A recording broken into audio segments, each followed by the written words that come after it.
Good morning. We're glad that you're with us today, and we're going to continue our study of the book of Job. Um, as we do, I wanted to ask you a question or two. Here's the big question. How do you feel?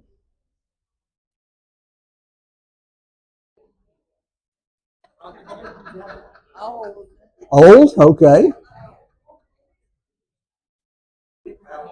With your hands? There's a smart aleck in every group. I guarantee you. Yeah, well, that sounds like something I would say usually. That's uh, what's that? Go ahead. No, I think I didn't know for sure. How do you feel? What words do you use to describe that? Don't know. Blessed, okay. If you need a list of words, here's 100 of them. The biggest problem for people is they don't have an idea on how to describe their emotions, how they're feeling. You say, I'm feeling good. What does that mean? Does that mean you're feeling healthy? Does that mean you're feeling energetic? What does that mean? For instance, in this list, if you look down here, you can see a few things here, for instance. Let's start with, let's see, let's find one. Under anger, the term grouchy.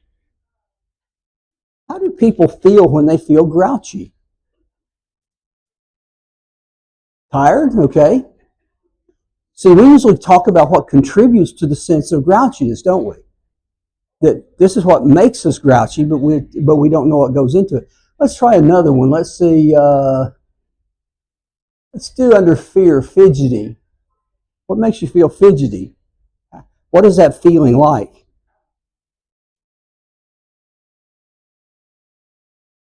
Nervous? Okay. We have our grandchildren at church this morning, bless our souls, and they are fidgety. They don't just feel it; they are it. That's the different thing. Here's another one. Here's a buzzword from today, and that's the word anxious. What is the feeling of anxiety? Borrowing, trouble. Okay. And 80% of that trouble never happens. Okay. Do it anyway. Okay. In a sense, it's kind of like worry.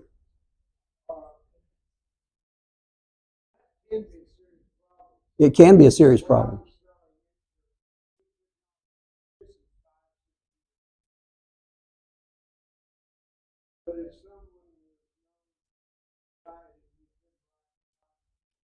That's right.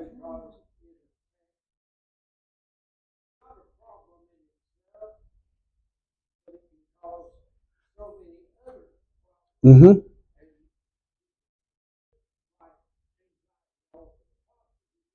You can't. That's right, because anxiety will create other ripple effects along the line.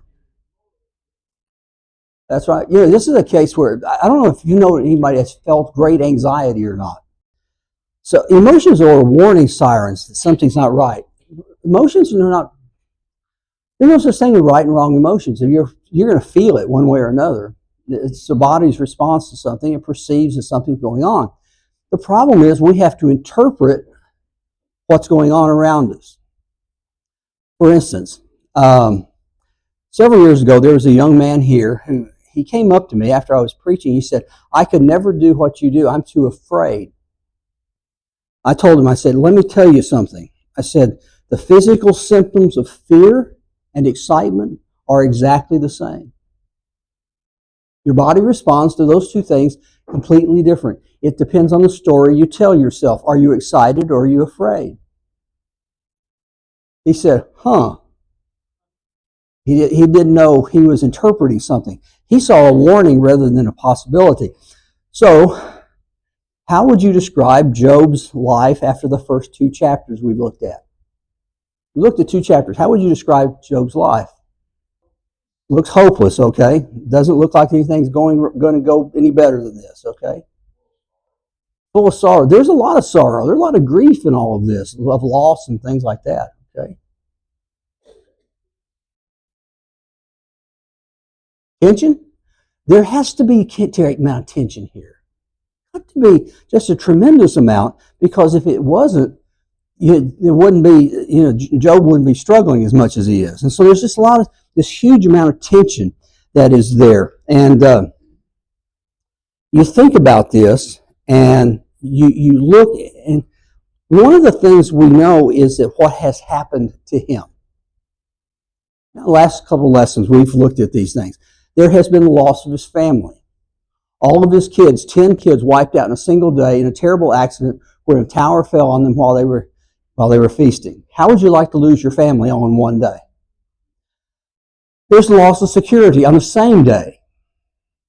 His financial security net is wiped away.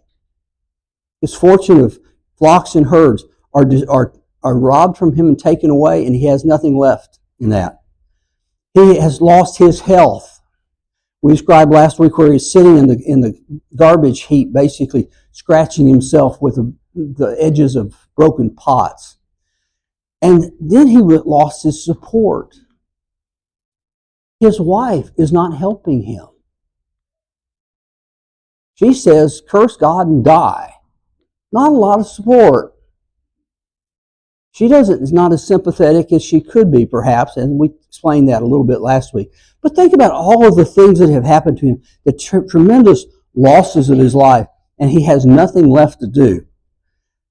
And that's how we experience Job, by the way. We experience Job from the outside. You realize that when you ask people the story of Job, they tell you the first 2 chapters. That's it. Now, they might tell you a little bit about the end of the book, after the last 5 verses, but that's all you see. Job was a man, had his whole life worked over, wiped out, and he had nothing except terrible things. That's the story of Job. Notice that's the story of Job. That's the outside. That is the narrative. We're going to talk about the place of that narrative in a moment. But the question is, what does Job feel like? We know what his life is like, but how does he feel inside? If you went through this crushing blow, if you went through all of these difficulties, how would you feel in the end? That's something that's different. We'd like to describe what happened, not what it does to us. And that's why it's very difficult for most people. We're going to enter a period of Hebrew poetry. Now, a brief message about Hebrew poetry without going into great detail. Hebrew poetry does not mean that it rhymes. It never rhymes, by the way, unless you make it do that. That was never the intent of the writer. Hebrew poetry is a series of verses that employs parallelisms and antithesis to make a point. Now, I could bore you to death for 3 more lessons telling you about the ins and outs of Hebrew poetry. I think it's fascinating, but you wouldn't, so I'll spare you, if you will. Just to put it this way, it is the language of struggle, contemplation, and clarification. The bulk of the book of Job 3:2 is what it really should be, through 42:6 is Hebrew poetry. It is trying to explain how this has happened and wrestle with the idea of how does a man who seems to be righteous find himself so beaten and so battered, and you have no explanations about it. It is that concept. It is the language of the heart, not the head. That's where I can put it. For instance, we see this all over. In 2 Samuel chapters 11 and 12 is a story about David who commits adultery and then conspires to commit murder of the woman's husband, Uriah the Hittite, and thinks he's not found out until Nathan the prophet comes and says, "You are the man." And he says in 2 Samuel, "Forgive me." And it says, "Your sins are forgiven." Now, that's another chapter, another lesson. But that's the narrative. You want to know what's in between all of that? Read Psalm 51. Psalm 51 is his prayer. And his prayer basically says, scrub my soul with a Brillo pad until it's raw. That's kind of the concept of repentance, by the way. Scrub the soul until it's raw.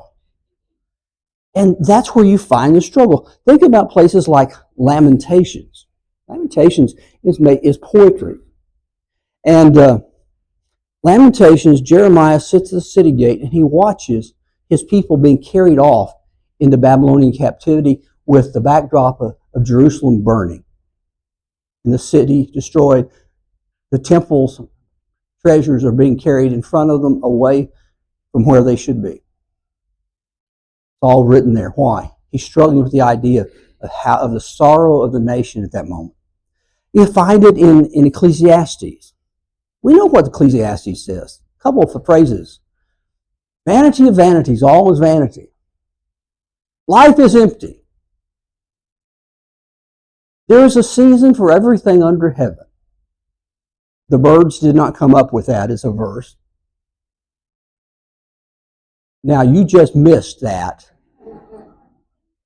You have to be old enough to remember there was a rock song called There Was a Season, and the Birds sang it. Solomon wrote it. Okay? He never got album credit writing lyrics. Okay? But it's struggling with the meaning of life and what it's all about. And when you look at the Psalms are like that. The Psalms are all in poetry. Why? Because it's trying to contemplate. What is man that thou art mindful of him, or the son of man that thou dost care for him? So that's contemplative. It's an interesting idea that somewhere along the line, when you want to wrestle with your emotional state, with the meanings of things, you do it in verse, not in story. You tell a story, you wrestle in verse. Interesting idea. And so, last week we left you with this. And they, meaning his three friends, Eliphaz, Bildad, and Zophar, sat with him on the ground 7 days and 7 nights, and no one spoke a word to him, for they saw his suffering was very great. There's a concept in the Jewish culture called sitting Shiva. Sitting Shiva basically means that when someone dies, their closest friends and family come and they sit in silence for 7 days. The word Shiva is 7. Sit in silence and fasting for 7 days. You don't have to say anything, you're just there. And it's a powerful element in the Jewish culture. Now, if you'll notice when you come over the New Testament, though, it's kind of hidden in there. Paul says to the Romans, rejoice with those who rejoice and weep with those who weep. Now, it's easier to do the first than the second. When everybody's laughing, it's easier to laugh. When everybody's crying, as they say, everyone cries alone. That's the problem. But here you find Job is sitting with these three friends in silence for 7 days. Heavy pall. Now, have you ever tried to sit silently and not think of anything? I don't think you can do it for a minute. I'm not going to give you a chance to find out because my mind will wander in that time. We think about everything else. Can you imagine sitting there, these three men sitting there going in complete silence for 7 days, and in their thought patterns they're saying things like, I wonder what got him into this mess. I wonder what was so bad, he did so bad that got him into this. Why does God hate him so much? What kind of sin has Job been harboring all these times? You can almost hear the thought patterns as they sit there. And so there is this moment where the silence is broken. And it's Job who breaks it. After this, it says that Job opened his mouth and cursed the day of his birth. Now, this whole chapter is about that. It's a raw chapter. It's hard to read. It's hard to listen to. We would want to say, no, Job, you shouldn't say that. But Job says it. It's interesting here because Job It says he curses the day of his birth. He does not curse God. Remember, that's what Satan wanted him to do. He'll curse you. Or his wife said, curse God and die. Job doesn't curse God. He curses the day of his birth. Cursing is not a word of slang, profanity that we use it for. Cursing really means for it to go away, never to have happened. It is the English equivalent of a curse is hate, by the way. Hate means that I want you to not exist any longer. When people hate, that's exactly what they want. I want you to go away permanently where I don't have to deal with you ever again. It's hate. And so cursing has that idea that I wish this would disappear, the day of my birth.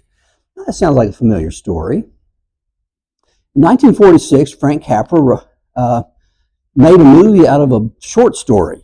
It was a short story. It wasn't even a book. It was a short story. Everybody said it wouldn't sell, and it didn't sell until 1963 when NBC bought its rights and started showing it on Christmas Eve. Then everybody knew it. And I'm sure Capra would have loved to have garnished the profits from that, but he didn't.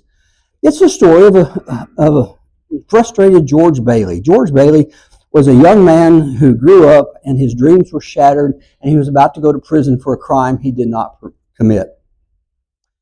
He was being treated unfairly. And so he goes to a bridge and he's going to cast himself over the bridge into the brink. But before he does, he says, I wish I would have never been born. Listen to those words. Those are the words of Job. I wish I had never been born. You know the story says, okay, let's take it back and we'll show you what life would have been had you never been born. Job doesn't do that. Only Hollywood does things like that. But the idea is still implanted here. It says he opened his mouth and he cursed the day of his birth and said, let the day perish on which I was born. And the night that said a man is conceived, let that night be darkness. May God above not seek it, nor light shine upon it. Let gloom and deep darkness claim it. Let clouds dwell upon it. Let the blackness of the day terrify it. Think about the heaviness of those words. I wish the day would have never showed up on the calendar. I wish my father had not known that I would have been born because it wasn't going to happen. Let the day be darkness. May God not seek it. And you think about it, he talks about let the clouds dwell upon it, with the blackness of the day terrify. The blackness of the day. Days are not black. Days are have light to them. He flips it around. Every day to him is black. So he has this deep feeling about this. And he continues. Cursed be the day upon which I was born. And he goes through this series of things. And he talks about, cursed be the man who even brought the news to my father, or the knees that held me when I was born, or the cry of the morning. Why is it that I was even born in the first place? Now, I'd like to point out something here. Job is not contemplating suicide. Nowhere in the book of Job does it contemplate suicide. But he does contemplate this. Oh, by the way, this is the wrong thing. This isn't even Job. I was going to show you this because of this. Job says that, but this is not unique. What I just read to you, is from the book of Jeremiah. Remember Jeremiah the prophet? Jeremiah the prophet said, God came to him, he said, I knew you before you were formed. And I want you to go be my messenger to Israel. He's got a high position in God's sight.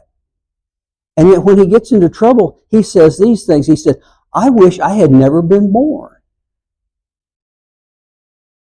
Now, that's a godly, you can say that, you shouldn't say that. Notice that God lets him say it. What he says is what he feels. And that's true about Job as well. And he talks about darkness a lot in this chapter. That night let thick darkness seize it. Darkness is one of those things that is different in that it is. Get back to the one I have. Darkness is in the Bible is always associated with terrible things. Genesis chapter 1 opens. In the beginning was God. He said, in the beginning, God created the heavens and the earth. And out of the darkness, he said, let there be light. Dark. Light creates things. Light is creation. Light is what brings things to life. Light is what makes things happen. Now, we have a problem in our yard. We have a really huge live oak tree, which is wonderful in the summertime, except that nothing grows underneath it. I've planted grass 3 times. There is a statement for that. It's called being stupid. But the reason is because everything that needs to grow, my wife likes, says bright sunshine. I said, we can't plant that. But I like it. I said, but it's not the right sunshine. And I like it too, but it still won't grow because of the darkness. And so darkness is that way. You think about things like the creation. You think about the darkness. And Jesus said, I am the light of the world. He who walks in me never walks in darkness again. Light and darkness. You get to John chapter 19, and you know it's nighttime because it's Passover. When John has Judas leave the room to go betray Jesus, he adds a little expression that says, and it was night. Evil works in the darkness. Job says, my life is darkness. It's all that it is. And I don't know what else to do. Then he brings up a creature, Leviathan. Let those who curse it curse the day who are ready to rouse up Leviathan. Leviathan is an interesting creature. We don't have a clue what that is. Now, if you know, you're the only one on the planet that knows because nobody else seems to. Now, if you read scholars, they're going to say things like Leviathan is a giant crocodile. Or Leviathan is a giant killer whale. Or Leviathan is a giant hippopotamus. And those are probably because that's the only way we can understand things. What we do know is that in the ancient Near East, the time of Job, Leviathan was a mythological creature. It had 7 heads to it. And it was considered to be responsible for hurricanes, tornadoes, and all kinds of storms and deprivations. It was the source of all trouble. Now, there are a lot of people who get bothered by this. They go, no, it's got to be real because the Bible wouldn't talk about something that has as its basis a myth. Well, understand something. We all do that. Do you have a Achilles heel? Yeah, that's myth. Is your life sometimes Sisyphean? Now, if you don't know that, it may be different. I have a friend that likes to throw that in, so I figure I'll give credence to my friend. Sisyphus was a myth in which a man had to push a boulder up a hill, and every time he got to the top of it, it would roll back down, and he'd have to start over again. That's how he spent his whole life. Does not your life sound Sisyphean at times? Where you go, I don't know. Am I ever going to get it finished? And the answer is no, you're not. So he talks about Leviathan, this terrible creature who crushes everything. And when he talks about it, he said, my life should be thrown to that creature. He begins to ask questions. Now, he asks God a series of questions. They all begin with the word why. One thing is that God doesn't mind you asking the questions as long as you understand something. You probably won't get the answers very clearly. You won't understand them because you're not capable. And so this is kind of like the story of the little boy that came to his father. He's 5 years old, and he said, Daddy, where do babies come from? And the man goes, I didn't think I was going to have this talk so early. And so he goes on to all the biology of where babies come from. And the little boy sits there, his eyes getting bigger and bigger and bigger. He says, do you understand? He said, well, yeah. I said, all I wanted to know was whether I was born at home or hospital. You see, there's the problem for us. We ask a question we can't understand, and God says, if I tell you the answer, you don't know what it is. You can question God, but understand you probably won't be able to grasp His answers completely. Some of the struggle of life is living with what we can't explain. And so here are the questions. Why did I not die at birth? Why did I ever see the light of day? Why did the knees receive me? Why did the breasts that I should nurse? Why did you let me be born? If this is what my life is going to be like, why did you want me to be born? I don't understand this. Can you comprehend that? Can you feel that with Job? If my life is so bad, why did you create a life that is so miserable? But he continues. He says, why was I not a hidden stillborn child, as infants who never see the light? He says, the wicked cease from their troubling, and there the weary are at rest.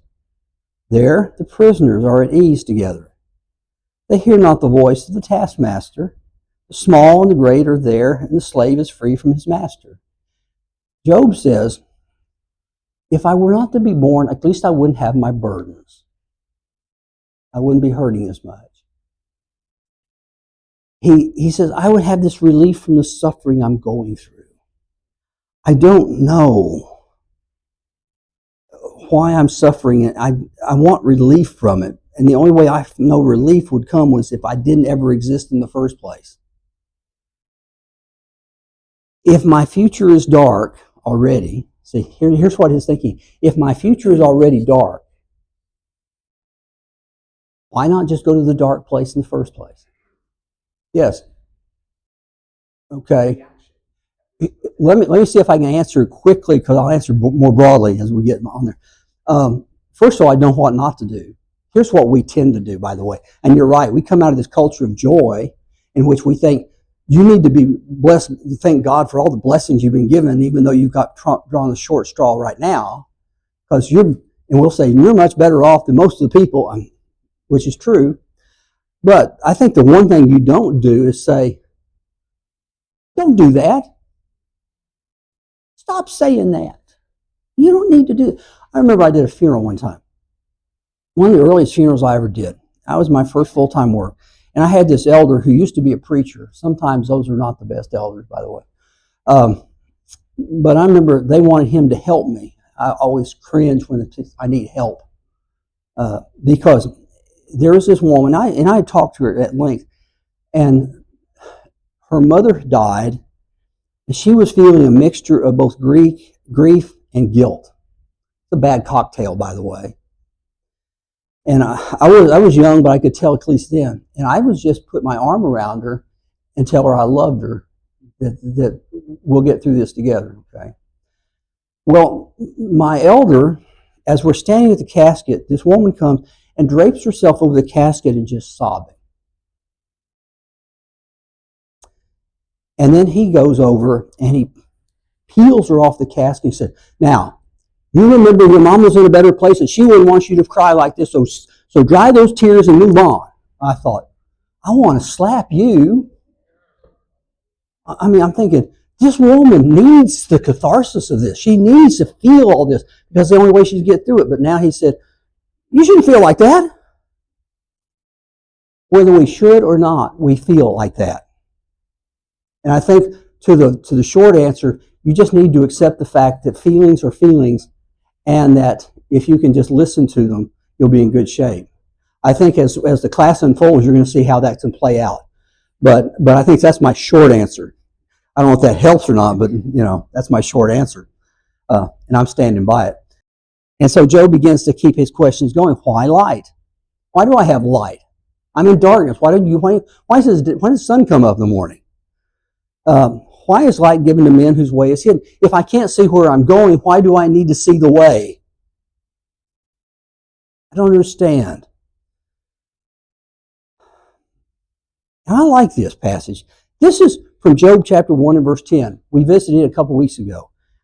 Satan comes and tells God, have you not put a hedge around him? It's a hedge of blessing, by the way. This is how the interpretation is. You come down into this chapter in verse 23 and it says, why is light given to a man whose way is hidden, whom God has hedged in? Same word. What? Wow. Job doesn't see a hedge of blessing. He sees a hedge of suffering. That's how his life feels right then. Pain makes us forget a lot of things. It makes us forget the blessings of our past. It doesn't mean that God has not blessed us. It doesn't mean that God has not cared. It means that we can't remember them, that the pain is too intense at the moment to even think about that. Now, you could have said to Job, Job, don't you remember? Don't you remember you had this wonderful family and you had all this money and you had everything going for you? You know, you had a lot.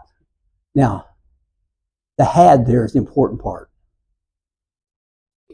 because he no longer has it. It also makes us forget that there may be hope on the other side. It focuses on hopelessness of the future. You can't see a way out. You're lost in the dark woods and you don't know how to get out anymore.